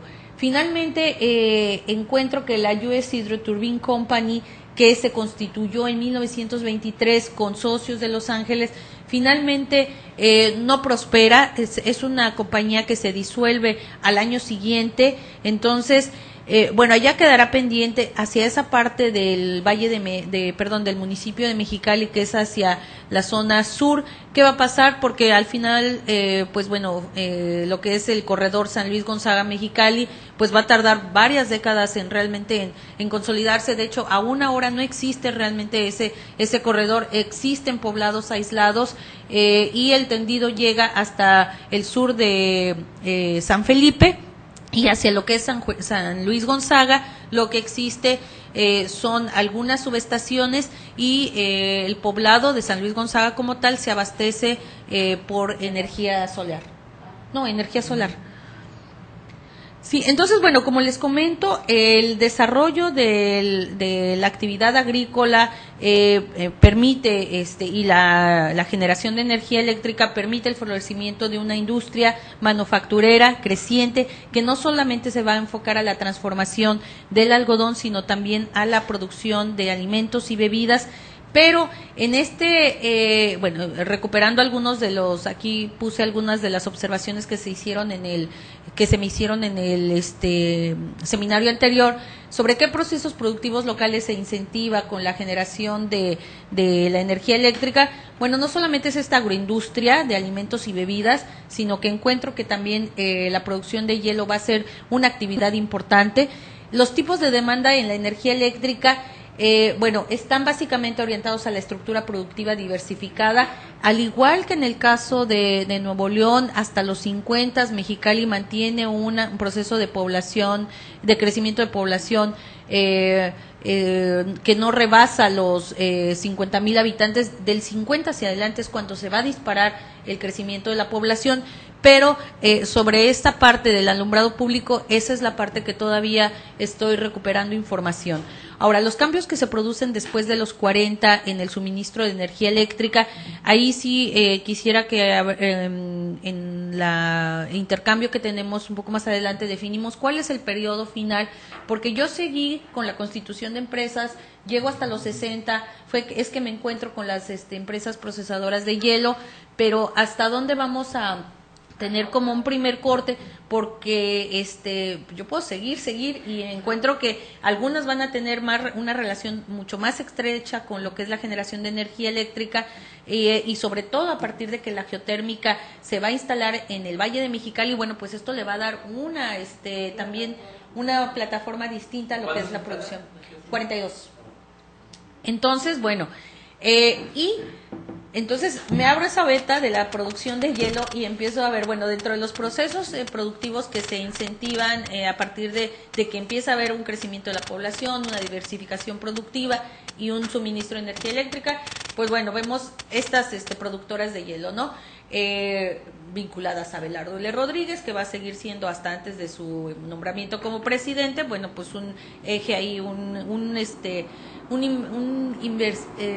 inversor importante, Guajardo, la familia de los Guajardo, y después a partir de los 40 hacia los 60, entre 40 y 60, va a aparecer una familia que va a ser central en el desarrollo regional, en el desarrollo local de Mexicali, que son los Hernández Maitorena, que provienen de Sonora, ¿no? Y que ahí pues me imagino que los ha oído nombrar mucho Juanjo. Mira, yo quise también recuperar para los años 50, de 50 a 80, cómo había crecido la población total y cuál era la tasa de población urbana, rural. Y ahorita en la siguiente filmina, para un poco ir viendo cómo va creciendo a nivel nacional la población, cuál está concentrada en actividades agrícolas y después cuál es el consumo de electricidad. Un poco tratando de hacer esta liga entre el desarrollo regional, el consumo de electricidad para los diferentes usos. Entonces estoy en la recuperación de estadísticas, me falta todavía, tengo bastantes, pero hay que sistematizarlas, hay que presentarlas de una manera ya más coherente con el contexto nacional y después el contexto regional, ¿no? Entonces, bueno, pues igual por sector doméstico, cómo están utilizando en las diferentes zonas la electricidad. Aquí encontramos que en la zona 1, que es donde se encuentra Baja California, es donde existe un mayor consumo de electricidad en el sector doméstico rural, porque básicamente estamos hablando de colonias rurales, no estamos hablando de un campesinado como el que se puede manifestar en otras partes del país. Y pendientes, bueno, una de las preguntas que me habían hecho, no recuerdo quién me la hizo, la tomé, ¿qué desarticula o qué se integra y quiénes son los que quedan a cargo de la distribución del agua y de la energía eléctrica? Bueno, sigo indagando sobre eso, esos son los pendientes y pues hasta ahí voy lenta porque tengo ahora sí con el cargo y con muchas cosas, pero como volví además a los archivos y eso me llevó a la industria hielera, entonces ahí perdí mucho tiempo. Quedé helada, pero además déjame decirte, Mario, que ya tengo todas hasta los 60, toda la constitución de empresas, o sea, avancé 20 años y eso fue, no, de todos. Entonces, es en eso, o sea, ir tratando de encontrar lo que refiere al proceso de electrificación y desarrollo regional, sí de repente ya me agobié. Entonces tengo ahora una becaria que es estudiante de historia y la que me va a ayudar, ella se va a hacer cargo de la industria molinera para su tesis, pero sí ha sido, entonces aquí me traje mi bonche de no, son las actas, es que todavía sí, están una por una, entonces ya las archivé, pero sí, hay que procesar. Hablamos de esa tesis de industria molinera que me interesa. Ok. Bueno, muy bien. Señor moderador. Entonces, y ya así rápidamente serían las preguntas al trabajo, a la presentación de Mario, de Eva y de Araceli. Abrimos la sesión. Bueno, ya estoy medio cansado. Ya nadie quiere comentar nada, chicos, tenemos que preguntarle a Maricela. No, yo creo que a lo mejor podemos ir como cerrando cosas, ¿no, Mario? Yo creo que sí. Que bueno, algo que le preguntaba Jesús, y me parece que es importante a estas alturas del partido, es que cuántos seminarios más y qué sigue, ¿no? Sí, yo creo que ya estamos maduros para una publicación, yo creo que sí, pero pues sería ir viendo ya la estrategia para poder publicar, ¿no? Y un poco generar las guías que van a unir a todos los trabajos, ¿no? No sé qué opinan. Yo apoyaría la idea de que más que, a menos que haya una pregunta muy importante, pasemos al tema del futuro, porque no tenemos mucho tiempo más, 20 minutos más. Sí, yo creo que sí. Podemos ir directamente a eso, pero no sé qué le parece, señor moderador, a usted. Sí, no, yo creo que podemos hacer eso, ¿no? De hecho, Porque si no nos va a llevar un buen tiempo las preguntas y respuestas. yo es una pregunta muy puntual para Brasil. Estas empresas de productoras de hielo, que son del 26 al 40 y algo, ¿verdad? Hasta el 70, es que como pasó la diapositiva. ¿Cuánto duran? Porque es un periodo muy largo, ¿no? En este periodo tan largo, ¿cuántas empresas son de productoras de hielo? Y más o menos si tienes una idea de su duración, ¿no? Que también es como importante para mirar la relevancia o el impacto de estas empresas productoras de hielo que no están. Las primeras 4 ya no existen, pero a partir de que entra la familia Maitorena existen, todavía activas. Existen. Entonces estamos hablando de algunas hieleras que tienen cerca de 30, 40 años, entonces sí, y ahí el seguimiento de los incrementos de capital va a ser importantísimo, ¿no? Y bueno, hay incluso las 2 últimas que vi, que esas ya me salí del periodo porque ya vi que tenían ligas con otras empresas del mismo grupo. Está la esposa, o sea, como que ya empiezan a generar varias empresas más del mismo ramo para ofertar a la localidad, pero van igual ya colocando sus activos, esta idea de que dividen en diferentes empresas los montos y demás. Entonces ya Maitorena se vuelve como un coto de oferta de hielo, además de otras tantas actividades que también hacen los Maitorenas. El rey del hielo. Sí. Es que yo creo que es importante esa anotación, ¿no? Porque ahí en la presentación no se veía y creo que es bastante. Y la otra, ¿cuántos notarios hay? ¿cuántos notarios consultan? Todos. O sea, no, o sea, es que, por ejemplo, yo encuentro que en el caso de Guanajuato hay muy pocos notarios con relación a los de Zacatecas y mucho con los de San Luis. O sea, hay muchísimos notarios, hay muchísimos libros, son muchos metros lineales. Eso, ¿no? En Guanajuato son menos metros lineales. Fíjate que no sé, nunca me había percatado de eso. Lo que sí encuentro que es por lo menos en la década de 1910 al 20, son muy pocos, 2 o 3 porque se repite, Ya, se repite. claro. Después de los 20 es donde ya no se repite, pero no, o sea, y están, tengo las constitutivas. Puedo poner a lo mejor ahí a la chica que me cheque, nada más que pues vaya viendo los nombres, ¿no? Y eso sí se puede, Sí, era una, nada más, Pero rápido, es más rápido la consulta. aquí una cosa que es interesante volver a lo que decía Jesús y a lo que había dicho también Emma. ¿Qué es lo que vamos a investigar? Bueno, porque yo no he llegado, por ejemplo, a la complejidad en la cual ustedes están, que ya no es únicamente producción y generación de energía, sino empresas relacionadas con la utilización de la energía eléctrica, ¿no? Que es la hielera, que son los productos eléctricos que se están produciendo para consumir la energía eléctrica. Eso depende de cada situación. No tiene que haber en todas partes productores de aislantes o de pinturas para el bobinado. No. Yo creo que el punto es el impacto, uno de los puntos de la dinámica regional, ¿no? Y bueno, en algunos casos se manifiesta de una manera, en otros se manifiesta de otra manera. Pero es lo que habría que discutir. No sé qué dice Seba, tú que eres de los fundadores acá. No sé. Pues yo sinceramente pienso que en ese sentido no te deberías de preocuparte, Gracias. Simplemente que bueno, las dinámicas y la dimensión del impacto puede variar según por región, y eso es lo interesante también. Yo sinceramente no creo que nos convenga acercarnos ya o que nos rebasemos la frontera de la nacionalización, porque yo considero que ya implica otro abordaje y otro manejo. Yo creo que donde hace falta más es justamente previo, o sea, todo el desarrollo de la industria y su impacto a nivel regional, justamente antes de la CFE. Eso no quiere decir que no podamos ir viendo cómo la CFE, bueno, va entrando en el sector, va participando, y eso sería interesante además, cómo lo hacen cada una de las zonas o regiones que estamos analizando. Pero yo, sinceramente, más allá de como lo hizo Moisés, de, oye, un poco como comparar o contrastar, que bueno, claro, uno puede extender la serie hasta el 70, pero no creo que debamos abordarlo más allá de la nacionalización, o sea, hasta el 60, yo creo que de ahí tendría que ser.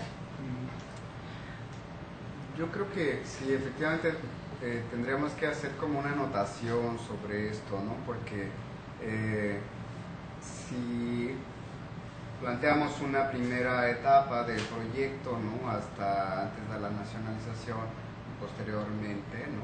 Como un proyecto interinstitucional que de más largo alcance, pensemos en un poco, podamos después ampliar el periodo, ¿no? Claro.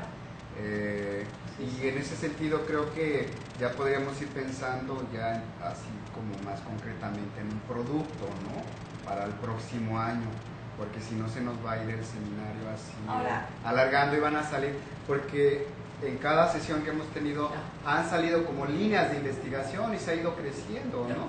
El ejemplo muy claro es ahora la presentación de Mario, que de hecho recupera algunas de sus planteamientos anteriores, pero es este enfoque y las líneas de trabajo que enuncia, ¿no? en su estudio, y que un poco así podríamos sacar para ese producto, digamos que pues inmediato, ¿no? Para el año próximo, ¿no? Como una forma de ya de ir concretando y de demostrando la propia madurez del proyecto, ¿no? Ahora, yo sí noto mucha diferencia, Moisés, entre el encuentro de San Luis, el anterior, y este. O sea, yo creo que hemos avanzado muchísimo, ¿no? Principalmente porque la idea original era ver justamente, número uno, la energía como un insumo clave, más allá de que es una industria y es una empresa con todo eso que implica, pero que es un insumo clave en una gran cantidad de procesos agrícolas, industriales, comerciales, turísticos, etcétera, ¿no? Que es el otro objetivo, que era ver su impacto regional. Pues creo que en ese sentido ya se nota, ahora sí, los trabajos en esos dos Hay más grandes. convergencia. Sin embargo, yo creo que todavía falta, o sea, habría que pensar hasta cuándo pudiéramos reunirnos para que efectivamente todos estos como pedacitos que todo el mundo quedó, es que todavía no me queda claro esto, todavía que pueda ya poner una fecha límite y decir, bueno, hasta aquí nos proponemos y sacamos este primer periodización que sería, por ejemplo, hasta antes de la nacionalización. Pero yo siento que todavía hay trabajos que les falta, o sea, el archivo, etcétera, entonces no puede ser tan rápido el resultado. Creo Más los que se incorporen según lo que dijo. Claro. Ahí también Sí, habría pero- que ver, ¿eh? Sí, pero yo creo que precisamente así Sí. como plantear el proyecto a más largo plazo, podemos pensar en una segunda fase, Claro. ¿no? Claro, claro. Sí. Yo, Perdón. sí, no, adelante. Creo que como, pues, no sé, puede ser válido un ejercicio así de sacar como una estructura, como un índice de cada uno de los trabajos, y entonces ahí poder mirar las posibles confluencias y sacar ciertas líneas analíticas para sacar un producto intermedio para 2010, ¿no? Es decir, como lo más avanzado, las convergencias que tenemos, ¿no? Por ejemplo, esto de la minería, que parecía como que solamente en mi trabajo estaba presente, que ahora lo vemos en todos, es una posible, un tema de reflexión, ¿no? En cada uno de ellos, ¿no? Y esta idea también de los sistemas interconectados y las presencias de plantas privadas que han salido, ¿no? O sea, y que ahora las podemos ver de alguna manera mucho más presentes en el trabajo de Mario, en el tuyo, en el mío, en el de Eva, ¿no? Entonces, yo creo que podríamos hacer el ejercicio de hacer una estructura, como un índice, ¿no? De nuestro propio trabajo, y entonces ya poderlo compartir para poder extraer algunas líneas analíticas. No sé, Mario. Se han planteado dos problemas básicos en cuanto a, lo he ido notando yo, en cuanto a qué hacer. Uno es el tiempo. Por ejemplo, si avanzamos hasta determinado tiempo y si retrocedemos hasta determinado tiempo. Por ejemplo, acá el porfiriano mayor se siente incómodo, otros estamos más holgados. Tal vez ahí podríamos pensar que en el proyecto caben dos momentos, pero ya se los digo. El segundo problema es el del espacio, porque queremos ver el impacto de todo esto. Ahí son distintas las vertientes.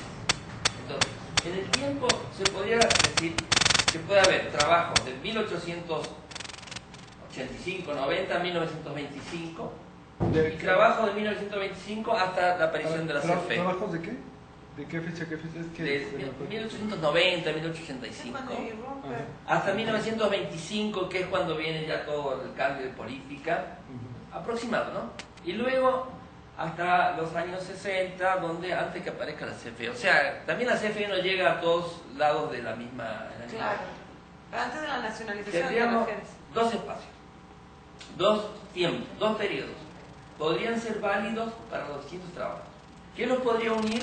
Bueno, el otro asunto, que eso se trabaja en términos de los espacios, ¿no? De los impactos.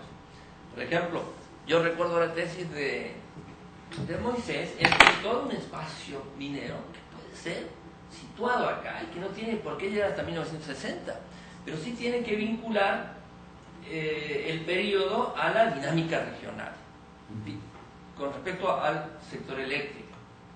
En el caso de Eva, ella está más en la segunda etapa, pero no tiene por qué llegar a los 60.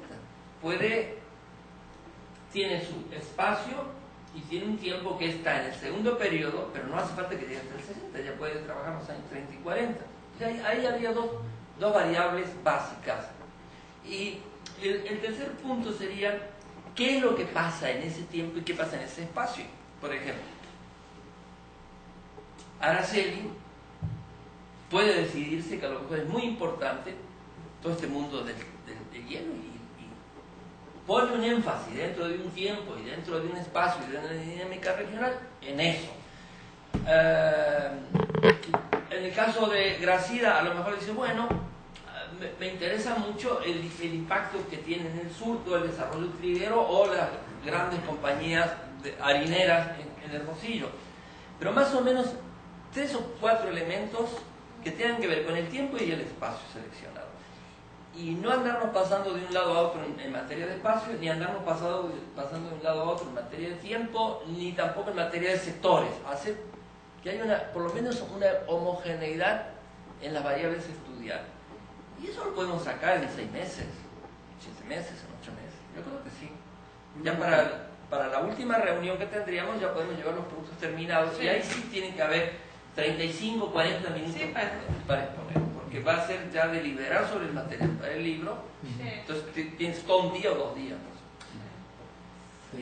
Y además de los trabajos entregados con antelación para claro, claro. Pero aparte de estos 3 o 4 elementos que dices que estén presentes, yo creo que sí marcar la peculiaridad, ¿no? O sea, dentro de esos elementos coincidentes, la peculiaridad de los casos, del caso, ¿no? De cada uno de esos. Del espacio o de la época. Sí, correcto. Así es. Te refieres a la demanda y uso, a los usos de la energía. Así es. Que esa peculiaridad, esa peculiaridad que esté vinculada a los planteamientos de la historiografía, ¿no? Que no confirmen o que marquen quizá una excepcionalidad, ¿no? Dentro de estos elementos coincidentes. Sí, porque por ejemplo en tu caso que haga una nueva lectura. Que el uso industrial o como fuerza motriz es fundamental, está explicando todo lo que nos mostraste, pero en el caso no es agrícola. Correcto, en el caso del proceso minero. Sí. O puede ser una rama agroindustrial o la hielera, o no sé, o turística, no sé. Y ahí sí son las peculiaridades de la región y ahí enriquecería como obra en conjunto.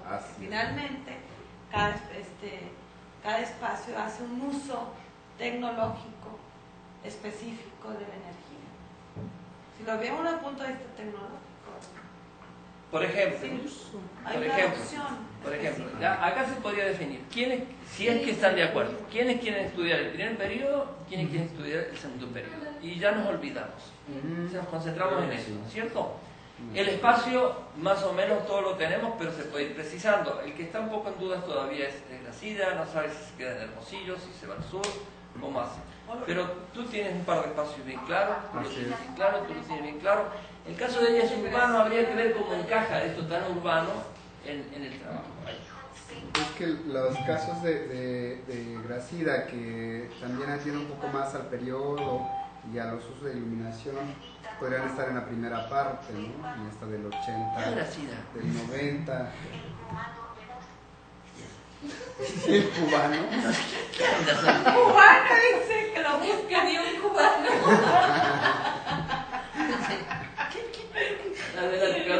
Sí, y creo que también.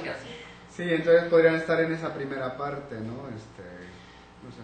Los que se sientan cómodos, pero tienen que responder a lo de regional y de todo esto que estamos hablando acá, en el tiempo. Y otros trabajamos el otro tiempo, que puede ser del 25 al 30 en adelante. Sí. El libro puede tener 2 grandes periodos, pero con otras unidades que lo hacen comparable a los trabajos, ¿no? No sé. Sí, no, yo creo que yo sí me quedo en esta parte, en la segunda. Me gustó mucho explorarla, ¿no?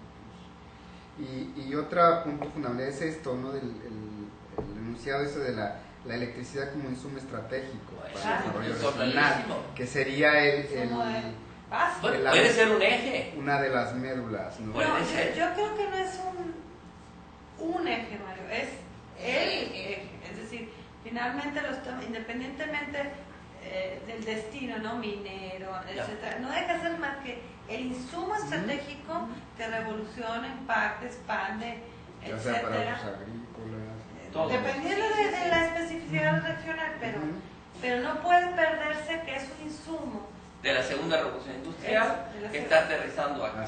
Está aterrizando acá. Claro. Bueno, ese puede ser tal vez el punto primero. Claro. Y a partir de ahí podemos ir a los periodos y a los espacios. Ahora bien, este insumo se manifiesta mucho más en el segundo de los periodos que yo he comentado. Del 25 en adelante va a tener un impacto mucho mayor, del 30 al 35. Lo otro está como más aislado, como más ahí, pero bueno, a ver cómo lo resuelven también quienes estudian el periodo. Las relaciones regionales, las integraciones se manifiestan más en el segundo periodo, pero bueno, no tienen todos que estudiar los años 40 y 50, no hace falta, no va por ahí, porque también hay que ofrecer lo que se puede, que se tiene, ¿no? Sí, la propia dinámica. Bueno. Entonces podría ser así, número uno, como insumo, ¿sabes? Sí. El estratégico. insumo estratégico para el Y sus desarrollo. efectos y sus impactos. Bueno, ojo, pero tiene que haber una introducción, a ver quién la hace, que muestre eso. O sea, en la introducción debe estar, o en la presentación, ese elemento y hay que explicarlo. Si lo ponemos como una de las claves, tiene que estar explicado de entrada. Y eso requiere un tratamiento rudo, que habrá que hacerlo, habrá que hacerlo, ¿no? Yo propongo a Moisés Bueno, que haga un primer bosquejo de introducción. Sí, pero sobre la base del insumo, ¿eh? Sí. Es un elemento de tipo tecnológico. O Eva, que No, también estaba trabajando en la que lo tesis, trabajen ¿no? entre ellos, ¿no? Ándale, puede ser entre ambos. Con Marisela. Sí, con- ¿Deseas? Sí, Ok. podría ser. Sí, ¿no? Por lo menos una presentación que justifique